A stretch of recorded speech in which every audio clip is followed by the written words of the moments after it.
So you said that if you had known beforehand, you would have done like a little bit more research. You could have avoided some surprises. What were some of those surprises for you when you got there? I mean, it's mostly lots of small things. Like again, growing up in Australia, we didn't really learn a lot about South America at all. And what I knew about Latin America was, or what's seen more in media, like not social media, but like large Hollywood, I guess you're talking, would be like Mexico. You see a little bit of Colombia maybe in like more recent stuff, and Brazil. And the Uruguayan culture is very different. It's a lot more quiet, a lot slower pace, a lot less colorful. It's very, very different than those other cultures I had maybe seen. And again, this is ignorance on my part for not really understanding that obviously in such a large continent, of course, there's going to be huge cultural diversity in just about everything. But even the food here, I think, is very different than what I was used to in Australia, coming from such a multicultural country. And Adelaide, even being quite a small city on the scale of Australia, we have, like, you can go to a restaurant from every country in the world almost. Here, the food is very much meat and potato, pasta. And I don't eat meat. So I hear the meat is incredible, but that's not something that I choose to eat. So because of that, the flavors and the culture around food is very different than what I grew up with, even though Uruguayans are very proud and very connected to their Italian heritage, and I'm a quarter Italian, but I feel like the food that I grew up eating is still very different than what they eat here. So for some reason there's this like difference. But yeah, other things, I mean, obviously the language, but I knew that the language was going to be an issue, or that it would be a challenge of something that I would have to adjust to. I knew about like the greetings. That's a big one when you get here, is the physical touch is not something that my family really does a whole lot. Like to hug, like I can remember probably in the last 10 years, I think I've hugged my parents like 3 times. Mm-hmm. Whereas here, it's like every time you see someone, it's like a hug and a kiss. And it's not that we don't love each other the same. It's just the way you show it is so different. And that's something I actually really like about the culture here. But it was like the thought of physically touching strangers is like, to an Australian, that's just like very different. Mate, like I'm drinking now, very popular here. But you would drink from the bombilla, like the straw, and then you would pass it to your friend or someone you didn't even know, and they would put their lips on the same straw, and you'd like share it around the circle. Like post-COVID, that culture changed a little bit, but now it's getting a little bit back to the way it was before. But again, in Australia, you might share a drink with your best friend or your romantic partner, but you wouldn't just like share it with like the whole group of 10 people. Like that germs-wise is kind of crazy, but it's just, normal here. So there's lots of little things, but I mean, little things can be big things too, though, right? Like after a while, those kinds of things can add up. You can have a lot of little things and go like, wow, like life is really different here than it is back home. I think that closeness in general, like you were talking about the diversity of cultures in Latin America, and of course they're all very unique.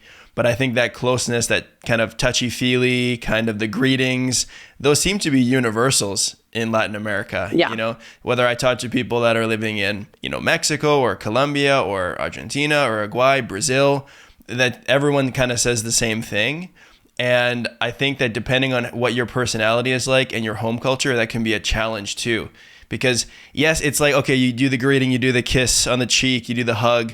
That's one thing, but I think it also carries over into lots of different aspects of your life. Like just being close to people all the time. I often felt like when I was in Colombia, I never really had my own space.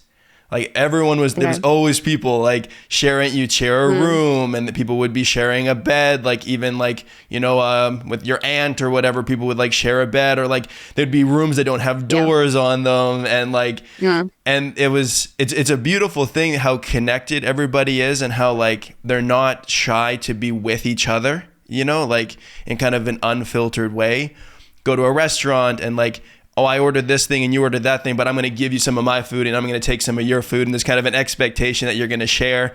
And so it's beautiful. But as a Canadian, it was also a lot for me to take in where I was like, okay, like relax for a second. I need some space. I got to like do something on my own. And so those little things can kind of build up. Like, was that overwhelming for you? At times, yeah. I think the things that really overwhelmed me more was, I guess, especially first getting here, was just feeling like I didn't understand anything, like not even just like the words people were speaking, but like when it felt a little bit like being plopped in the middle of like a different dimension that I just like didn't understand the rules for how this place worked. And that, like, I remember, I think we were here for maybe a week and I was out with my husband's cousin and her husband. And they were showing us around to all these different places, being really nice, but they hardly spoke any English. And my Spanish, I thought I spoke okay Spanish when we got here, but I was so wrong. And I think I just cracked. And we were in this coffee shop and I went to order my coffee for myself and I just like froze up. And it was a phrase that I knew. Like, it's such a basic thing to do. But in that moment, I just like couldn't. And I just started crying. And I was like, I've just met these people like a couple hours ago and they're being so kind, showing us around. And I just like something so small as not being able to speak freely about like what I wanted to order off of a menu was like enough to break me in that moment. And like now every time I walk past that city in like the old city, I remember this moment. But yeah, it's sometimes it is the littlest things that have a big impact. Like, I know you were talking about sharing food. Like, in my family back in Australia, that's very normal to go to a restaurant and my mum would order like 5 or 6 dishes and we'd all have a little bit of each. But it definitely is, there are certain parts of our culture here that are very different than the way I grew up. But it doesn't mean that one is better than the other. It's just learning how to become familiar with a complete different way of life is not always easy. It's the same when you talk about languages, and people will often ask like, how difficult is X language to learn? And you go, well, it really depends what your first language is or what other languages you know. If you speak Spanish, Italian is really easy, right? If you speak English, then maybe Dutch is a little bit easier. Like, it depends where you're coming from. And I think the same is true with culture. Like, what's your home culture like, and then what's the culture of the place that you moved to, and the distance between those 2 points is going to tell you how difficult it is for you to adapt. Of course, not right or wrong, it's just different. And I think I assume that Latin culture would be a little bit more similar to, I mean, I guess in my case we're talking like North American culture, so like we're neighbors, and a lot of Latino people also will refer to the North and South America as just like the full, like one continent even, right? So the Americas. The Americas. And so, we're kind of like a part of the, cut from the same cloth. But then when I got there, I was like, every decision that Canadians would make, Colombians will do the opposite. Like, it's like, if we go left, they go right. Okay. And I'm like, wow, this is so different. Like, I wouldn't be surprised if I went to, like, let's say China, and it was really different than Canada. Of course it would be. But here, our neighbors to the south, I thought we would be kind of more similar, but then I got there and I was like, oh my God, like, this is, maybe not. I feel like this couldn't be any more different. Of course, I think it could be. But in the moment, it felt like it couldn't be any more different. So how long did it take you to because you've been there a while now. How long have you been in Uruguay in total? So we moved here, like I said, the beginning of 2020. As of recording this, that was, I don't know, 5 3/4 years. Okay. Almost, let's just round up to 6 years. Almost 6 years. It's been a long time. Yeah. And I've only been back to Australia once in that time period because it's so far away. So we've been living here for 5.5 years. I do love it. It's great.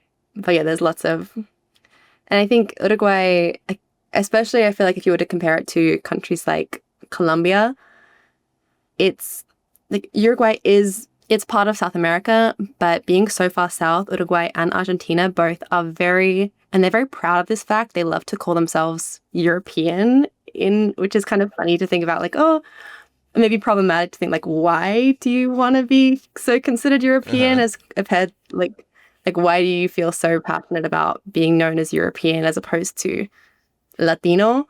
but the culture is I guess more similar in that it's a little bit less warm and vibrant, not in the fact that they're like not passionate or not. Like there are so many similarities, but at the same time, I feel like Australia is maybe in some ways more similar to Brazilian culture in a way. Like Aussies are very bubbly. We're a bit more loud, a little bit more into being individualism in terms of like physical appearance even. Whereas Uruguay, it's very much like sameness, like blending in, not standing out too much, not wanting to be too like, it's a very progressive culture politically, which I love. But in terms of like day-to-day people's actions, they tend to be quite conservative, which is a really strange juxtaposition. But it's interesting once you like learn how things work here. But it's a very specific culture. And I think it took me a while to like unwrap all the layers of that. Because like cultures aren't really in depth. Like you can't go to a place and be like, after a couple of weeks or even a couple of months, say that you understand it. Like it is a slow process, right? And I was only in Colombia for 9 months, but after 9 months, I was like, I'm only starting to really understand how people interact with each other. Like it's a really slow process, and you have to see people in different contexts to know how they would react to things in a different way than maybe Canadians were or would. And then, of course, you have the language part. Like, as my language got better, I also understood more things that I didn't get at the beginning. Some things just simply don't translate to English. And then you really need to understand the language to understand the culture. And the cultural references, too, right? Yeah, like you could understand the words but not know what people are referring to. And so when you get deeper into it, you understand more of that. How do you feel now, 6 years into that process? How do you feel with the language? How do you feel like adapting to the culture? Where are you at with that? I mean, I feel like culturally, like personally, I will always be other in the fact that like I'm never trying to be Uruguayan. Like I just am not. I'm an Australian living here, but I feel like I have a pretty good grasp of understanding most things. In terms of the language, again, I can understand almost everything when people speak now, but I do still feel like there's improvements to be made in the way I can express my feelings, but I feel a lot like every year, obviously it gets easier. Every conversation I have, you learn a little bit more, and just being open to making mistakes and to putting yourself out there. I think even this last year, we started a little project with a couple of friends of mine, like a language exchange program.